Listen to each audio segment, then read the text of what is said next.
IPL 2026 season లో Kolkata night riders ఓటముల పరంపర కొనసాగుతూనే ఉంది. ఈ గుజరాత్ పై ఓడిపోయింది. కంబ్యాక్ ఇవ్వాలని గట్టి సంకల్పంతో బరిలోకి దిగిన కోల్కతా గుజరాత్ పై తేలిపోయింది. చివరి ఓవర్లో గుజరాత్ విజయం సాధించడంతో కేకేఆర్ ఈ సీజన్ లో 5వ ఓటమిని ఎదుర్కొంది. ఈ విజయంతో గుజరాత్ హ్యాట్రిక్ విక్టరీ నమోదు చేసింది. మ్యాచ్ లో టాస్ గెలిచి బ్యాటింగ్ చేసిన కోల్కతా నైట్ రైడర్స్ 20 ఓవర్లలో 180 పరుగులకి ఆలౌట్ అయింది. ఒకనొక దశలో 200కు పైగా స్కోర్ చేసేలా కనిపించిన కోల్కతా ఆఖరి 5 ఓవర్లలో వరుసగా వికెట్లను కోల్పోయి 180 పరుగులకే పరిమితమైంది.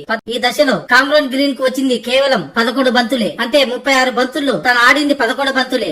తో సరైన ఫినిషింగ్ టచ్ లేకపోయింది కేకేఆర్ కు. మొత్తంగా 20 ఓవర్లలో 180 పరుగులే చేసింది. ఇక శుభమన్ గిల్ బౌండరీల మోత మోగించగా సాయి సుదర్శన్ పర్వాలేదనిపించాడు. ఈ ఇద్దరు తొలి వికెట్ కి 57 పరుగులు జోడించారు. సాయి సుదర్శన్ 22 పరుగులు చేసి అవుట్ కాగా జోస్ బట్లర్ కూడా 15 బంతుల్లో 25 పరుగులు చేసి పెవిలియన్ చేరాడు. వాషింగ్టన్ సుందర్ 13 పరుగులు చేసి అవుట్ అయ్యాడు. అయితే సెంచరీకి అతి దగ్గరగా ఉన్న సమయంలో కెప్టెన్ శుభమన్ గిల్ 50 బంతులు ఆడి 8 ఫోర్లు 4 సిక్సర్లతో 86 పరుగులు చేసి అవుట్ అయ్యాడు. ఇంత ఈ సీజన్ లో గుజరాత్ టైటన్స్ హ్యాట్రిక్ విక్టరీ నమోదు చేయగా కేకేఆర్ కి ఇది వరుసగా 5వ ఓటమి. మొత్తంగా 6 మ్యాచ్ల్లో ఓ మ్యాచ్ వర్షం కారణంగా రద్దవడంతో 1 పాయింట్ వచ్చింది.